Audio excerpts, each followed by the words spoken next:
Hi ಎಲ್ರಿಗೂ ನಮಸ್ಕಾರ. Universe love ಚಾನಲ್ಗೆ ನಿಮ್ಮೆಲ್ರಿಗೂ ಸ್ವಾಗತ. ಗೈಸ್, ರಾಮನಗರದಲ್ಲಿ ತಂದೆ ತಾಯಿ ಮಗ 3 ಜನ ಕೂಡ ಸಾವನ್ನಪ್ಪಿದ್ದಾರೆ ಅಂತಲೇ ಹೇಳ್ಬೋದು. ಇದಕ್ಕೆ ರೀಸನ್ ಬಂದು ಗ್ಯಾಸ್ ಸಿಲಿಂಡರು.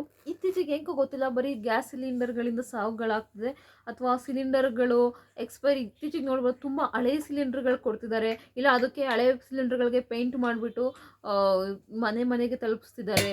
ಅಥವಾ ಇಲ್ಲಿ ಯಾರು ತಪ್ಪು ಅಂತ ಕೂಡ ಹೇಳೋಕ್ಕಾಗ್ತಿಲ್ಲ.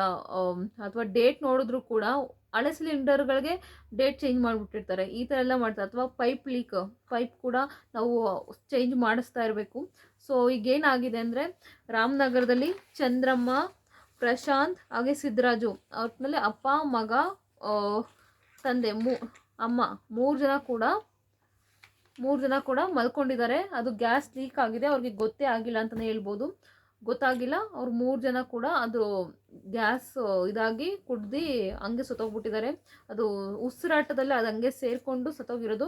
ಆ್ಯಕ್ಚುಲಿ ಈಗ ಚಳಿ ಅಂದ್ಬಿಟ್ಟು ಈಗೆಲ್ಲ ಕ್ಲೋಸ್ ಮಾಡ್ಕೊಬಿಡ್ತಾರೆ, ಕಿಟಕಿ ಬಾಗಿಲು ಎಲ್ಲ ಕ್ಲೋಸ್ ಮಾಡ್ಕೊಂಡು ಮಲ್ಕೋತಾರೆ. ಸೊ ಅದೇ ಈಗ ಪ್ರಾಬ್ಲಮ್ ಆಗಿರೋದು ಕೂಡ. ಅದು ಗ್ಯಾಸು ಸ್ವಲ್ಪ ಸೋರಿಕೆಯಾಗಿ ಮನೆಯೆಲ್ಲ ತುಂಬಿಕೊಂಡಿದೆ. ಬಟ್ ಎಂದು ಬ್ಲಾಸ್ಟ್ ಏನಾಗಲಿ, ಎಲ್ಲೂ ಬೆಂಕಿ ಕಡ್ಡಿ ಹಚ್ಚಕ್ಕೆ ಹೋಗಿಲ್ಲ ಅವರು. ಅದು ಕುಡ್ದೇ ಮಲ್ಕೊಂಡಿರ್ತಾವೆ, ಅದೇ ಗಾಳಿ ತಗೊಂಡು 3 ಜನ ಕೂಡ ಮಲಗಿದಲೆ ಉಸಿರು ಬಿಟ್ಟಿದ್ದಾರೆ ಅಂತಲೇ ಹೇಳ್ಬೋದು.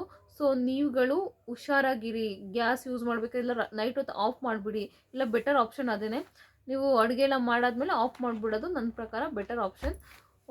ಹುಷಾರಾಗಿ ನೋಡ್ಕೊಂಡು ಮಾಡಿ ಅಂತ ಹೇಳಬಲ್ಲೆ. ಇದ್ರ ಬಗ್ಗೆ ನಿಮ್ಮ ಅನಿಸಿಕೆ ಏನು ಅಂತ ದಯವಿಟ್ಟು ಕಮೆಂಟ್ ಬಾಕ್ಸಲ್ಲಿ ಕಮೆಂಟ್ ಮಾಡಿ. Thank you.